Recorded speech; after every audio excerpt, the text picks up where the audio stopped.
Baik, Assalamualaikum warahmatullahi wabarakatuh.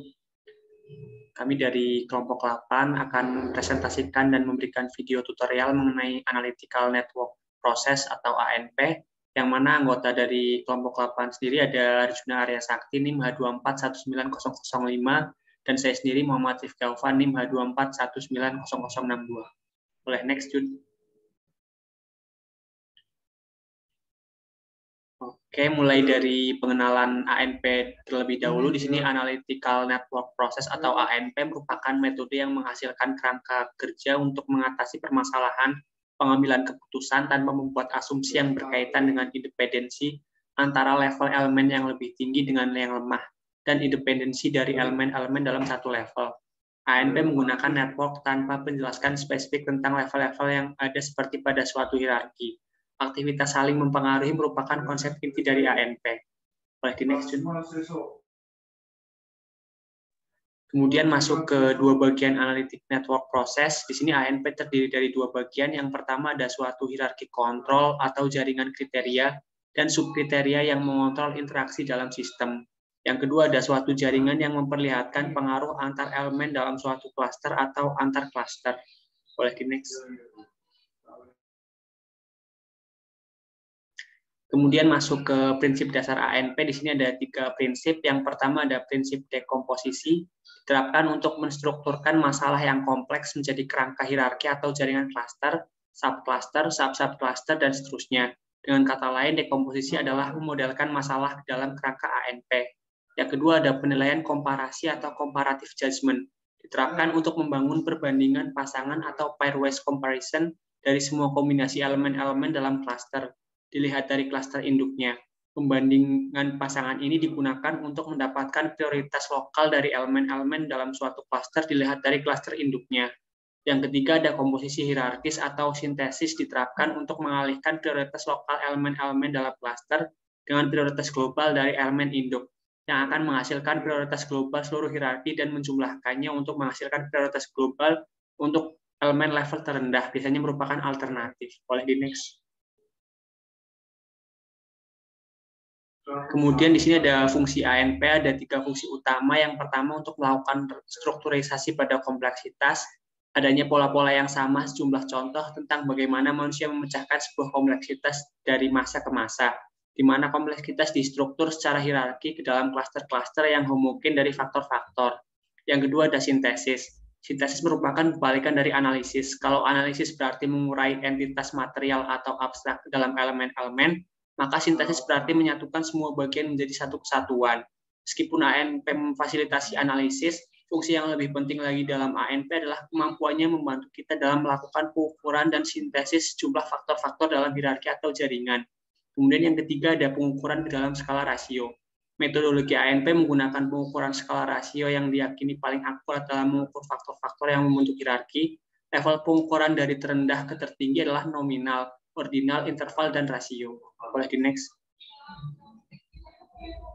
Nah, kemudian selanjutnya ada praktek software super decision yang akan dijelaskan oleh rekan saya. Silakan Mas Juna. Baik, jadi di sini saya akan melakukan praktik software dari Super Decision. Ini merupakan salah satu software yang digunakan untuk analisis ANP atau Analytical Network Process. Nah, aplikasi ini bisa kalian dapatkan gratis dari website resminya, dan ketika kalian membuat akun, kalian akan mendapatkan key generator atau key product yang dapat digunakan selama 6 bulan. Nah, oke, saya izin stop share dulu. Nah, oke, lalu kita siapkan aplikasi Super Decision. Nah, oke. Nah, dari aplikasi Super Decision ini tuh, dia ini punya tampilan yang agak-agak kesannya lama ya. Oke, kita buka. Nah, kurang lebih tampilannya seperti ini ya dari aplikasi Super Decision. Nah, tampilan utamanya seperti ini yang terdiri dari cluster, garis atau networknya, dan dalamnya ada nodes. Nah, nodes ini bisa diisi banyak sampai banyak sekali, dan cluster ini tuh berupa wadahnya. Nah, untuk kalian membuat file baru nih ya, kalian bisa klik file dan klik new. Nah, atau kalian mau lebih gampangnya bisa Ctrl N. Nah, Terus kalau kalian mau bikin ininya nih sekarang, bikin klasternya, wadahnya ini gimana nih? Nah, kalian bisa klik desain, lalu klik cluster. Nah, di sini ada pilihan new, atau kalian bisa klik shift N dan langsung keluar seperti ini. Nah, dari sini kalian bisa lihat nih, mau bikin misalnya makanan favorit. Nah, kalau kalian save, kalian bisa save langsung, atau kalian bisa bikin satu lagi pakai create another. Nah, kalian bisa save. Di sini ada tampilannya seperti ini. Kalian bisa gerakan dengan menggunakan kursor.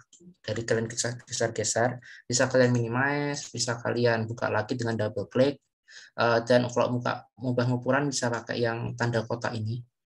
Kotak ini bisa kalian gerak ke bawah, gerak ke kanan, dan bisa kalian ubah bentuknya. Terus kalau kalian mau bikin dalamnya nih, fokus pelanggan, sumber daya manusia yang mau kalian hubungkan nih. Nah, kalau kalian mau bikin ini namanya notes. Nah, kalau kalian mau bikin notes, kalian bisa klik desain, pilih note.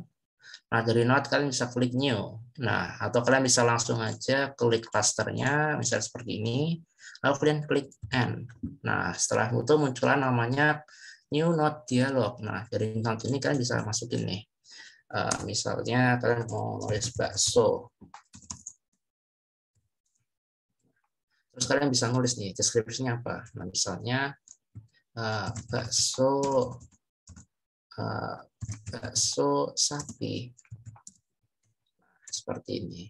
Di sini juga ada beberapa pilihan lainnya yang juga ada di cluster, yaitu misalnya di main font. Kalian bisa milih ada berbagai jenis font yang ada beserta ukuran serta jenis teksnya. Bisa normal, bold, italic, atau bold italic. Bisa warna juga black dan warna kotaknya, mau warnanya putih, merah, dan lain-lainnya. Kalian bisa pilih di sini supaya tampilannya bagus. Dan kalau misalnya kalian mau bikin lagi nih, kalian tinggal klik another atau kalian enter. Misalnya kalian tulis mie ayam. Nah, seperti ini, dan kalian save. Kalian bisa jadikan dua. Nah, selanjutnya, bagaimana sih caranya kita bikin garis ini atau network ini itu hubungannya itu gimana sih? Nah, kalian bisa klik tanda panah ini yang tulisannya itu make node connection. Kalian klik kiri, kalian klik kiri, lalu kalian klik dulu notes-nya tuh mau yang mana. Misalnya di sini ada bakso nih, kalian klik bakso, klik. Nah, ya klik nih. Kalau kalian mau pindah, tinggal klik yang lain juga. Saya bakso. Nah, bakso terus kalian mau hubungkan dengan fokus pelanggan gitu. Hubungannya bakso dengan fokus pelanggan, lalu bakso dengan sumber daya manusia, pembelian, perbaikan. Terus kalau mau yang lain misalnya aktor, kalian klik aja di sini. Top management, middle management seperti ini, top management. Nah, terus kalau kalian mau hapus nih, waduh, salah klik nih, harusnya low management nggak ikut gitu. Nah, kalian nggak klik kanan lagi, di merah-merah yang kalian nggak mau masukkan, kalian klik kanan 1, 2, 3, ini hilang semua nih. Ini juga hilang. Nah, seperti itu. Nah, kalau kalian mau hapus, kalian tuh klik ini tuh nggak hilang nih. Masih ada makanan favorit. Kalian kalau pakai laptop, kalian ada tulisan delete kan di kanan paling kanan laptop itu, kalian klik aja delete, dan do you really want to remove cluster makanan favorit? Kalian klik yes. Nah, hilang. Nah, ini contohnya juga dari data sekunder kita dapat dari internet. Lalu untuk mau masukin nih nilai dari fokus pelanggan akan top manajemen, sumber daya manusia dengan top manajemen, dan lain-lainnya. Fokus pelanggan dengan middle management ini masuknya gimana? Kita masuknya di yang namanya access and or compare. Kita masuk di pairwise comparison. Kalian klik.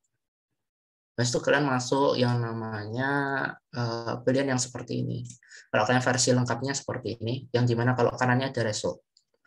Nah, di sini kalian bisa lihat nih, ada yang namanya low management, ada yang namanya middle management, dan ini tuh yang kalian hubungkan dengan cluster mana. Misalnya ada ini nih, fokus pelanggan nih. Fokus pelanggan clusternya faktor nih. Kalian hubungkan dengan aktor. Nah, nanti keluar. Saat ada 3. Nah, ada lagi low management nih, kan hubungkan dengan alternatif nih, kalian pilih mana nih, klik ke 1 nih. Nah, seperti itu. Berarti ini tuh evaluasi manajemen, ini tuh ini kalian bisa dapat ini data pilihan antara 1 sampai 9. Ini itu dari kuesioner kalian hasilnya itu bagaimana. Nah, untuk milih angka 1 sampai 9 ini, karena kan nanti kan pilihannya kan hasilnya itu berupa 1, 9 dan lain-lain ya. Kalian ini masukinnya itu tuh selisihnya kalian tambahin 1 seperti itu. Jadi misalnya low manajemen dengan pendidikan dan pelatihan itu tuh ternyata evaluasi manajemen tuh 8 dan pendidikan dan pelatihan nilainya 5 nih. Kan dia posisinya 4 nih. Nah, 8 dan 5. Oh, 3 nih. 3, kalian tambahin 1. Nah, jadi 4 gitu. Misalnya seperti itu. Oke. Kalian bisa lihat di sini ada middle management yang clustering aktor, kalian hubungkan dengan alternatif. Misalnya di sini ada ini kalian hubungan dengan 2, di sini ada top management nih, kalian hubungkan dengan alternatif juga. Ini misalnya juga 2, atau misalnya ininya 5 gitu. Nah, selain itu kalian juga bisa hubungkan dengan faktor. Misalnya ini ada banyak sekali faktor yang bisa dihubungkan. Misalnya fokus pelanggan kalian mau 3, fokus pelanggan di sini dengan lingkungan kerja mau 4, ternyata lebih bagus 4 nih. Ini nggak begitu kelihatan ya sebelah sininya. Nah, di sini tuh ada berbagai macam. Di sini ada fokus pelanggan dengan macam-macam, ada dengan pembelian, ada lain-lain di sini. Ini misalnya 4 gitu, di sini ada 1 gitu, di sini ada 3, di sini ada 5. Ini kalian cara ngedapetinnya sama seperti yang saya jelaskan ya. Jadi dari selisihnya kalian tambahin 1 dan posisinya itu tuh dari yang dominan. Misalnya dominannya ada di pembelian. Nah, ternyata dari pembelian ini tuh yang dapat poinnya. Kalau dominannya di pembelian, kalau misalnya dominan yang sebelah kanan, ini keterangan ketutupan nggak jelas terbaca ya. Misalnya dengan sumber daya manusia nih, yang dominannya sumber daya manusia, berarti kanannya sumber daya manusia. Nah, seperti itu. Sumber daya manusia itu lebih dominan. Nah, kalau sudah selesai, kalian bisa klik X. Nah, terus udah deh selesai. Terus kalau kalian mau lihat hasilnya, kalian bisa buka di komputasi. Nah, di komputasi ada yang namanya full report bisa, dan kalian juga bisa yang namanya priorities. Nah, prioritas mana sih yang paling penting? Kalian buka nih. Kalian juga bisa pakai fungsi keyboard Ctrl P di sini. Kalian klik dan bisa kelihatan hasilnya. Nah, kelihatan ya. Ternyata itu tuh wah, evaluasi manajemen itu tuh merupakan prioritas utama di perusahaan ini gitu loh, yang dengan nilainya tuh 0,5 gitu. Terus prioritas yang paling kecil itu ternyata tuh perbaikan dengan nilainya tuh 0,17. Nah, seperti itu ya teman-teman cara menggunakan super decision. Oke, sekarang kita kembali lagi ke PowerPoint. Nah, itu tadi praktek dari penggunaan ANP di aplikasi Super Decision. Baik, lanjut. Oke. Mungkin kurang lebihnya sekian dari kelompok 8. Mohon maaf jika ada salah kata. Terima kasih telah mendengarkan. Wassalamualaikum warahmatullahi wabarakatuh.